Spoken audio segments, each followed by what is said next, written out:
আসসালামু আলাইকুম। আমি doctor Saima Akhtar, consultant obstetrics and gynaecology, Nagar Matrisadan, Mymensingh.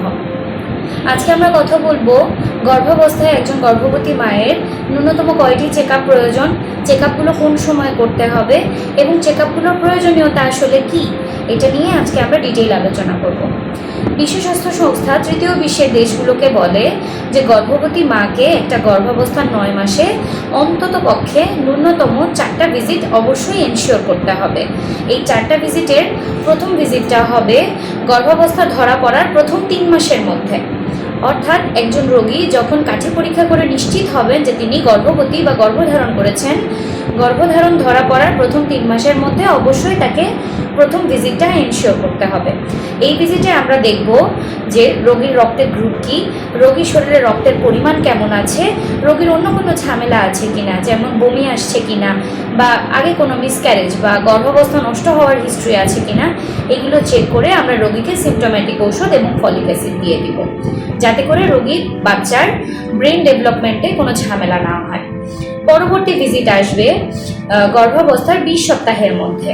20 সপ্তাহের মধ্যে দ্বিতীয় এই ভিজিটে আমরা দেখব রোগীর বাচ্চার কোনো জন্মগত ত্রুটি আছে কিনা বা রোগীর অন্য কোনো শারীরিক ঝামেলা আসছে কিনা, রোগীর কিডনি ভালো আছে কিনা, রোগীর শরীরে হেপাটাইটিস বি ভাইরাসের অস্তিত্ব আছে কিনা বা থাকলে সেটার আমরা কিভাবে প্রিভেনশন নিতে পারি, আমরা ওই ব্যবস্থা করব।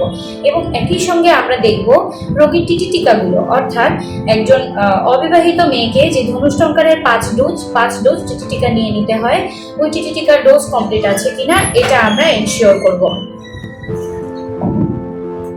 এরপরে আমরা দেখব পরবর্তী ভিজিট হবে গর্ভাবস্থার 30 থেকে 32 সপ্তাহের মধ্যে। এই চেক আপে আমরা দেখব রোগীর পানির পরিমাণ ঠিক আছে কিনা, বাচ্চার পজিশন ঠিক আছে কিনা বা বাচ্চা উল্টো আছে কিনা, এবং একই সঙ্গে রোগীর অন্যান্য কোনো শারীরিক সমস্যা, আয়রন ক্যালসিয়াম খাওয়ার পরেও অন্যান্য কোনো শারীরিক সমস্যা আসছে কিনা, এই সমস্যাগুলো আমরা আইডেন্টিফাই করব। পরবর্তী এবং সর্বশেষ ভিজিট হবে 35 থেকে 37 সপ্তাহের মধ্যে, কারণ 35 সপ্তাহেই রোগীর বাচ্চার আলটিমেট পজিশনটা ডিটারমাইন হয়ে যায়, যে বাচ্চার গর্ভাবস্থায় বাচ্চার ফাইনাল পজিশন কোনটা, বাচ্চা উল্টা বা বাচ্চা সোজা কিনা, এই জিনিসটা আমরা জানতে পারবো 35 থেকে 37 সপ্তাহের মধ্যে।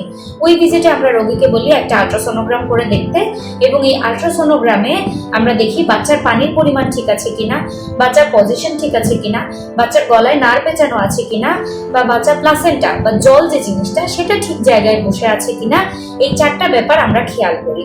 মোট একটা গর্ভাবস্থায় এই 4টা ভিজিট একজন গর্ভবতী মায়ের, তৃতীয় বিশ্বের একজন গর্ভবতী মায়ের জন্য অবশ্যই জরুরি। এবং এই 4টা ভিজিটের ওপর আমরা ডিটারমাইন করব, আমরা সিদ্ধান্ত নিব যে রোগীর পরবর্তী ডেলিভারি প্রসেসটা আসলে কি হবে।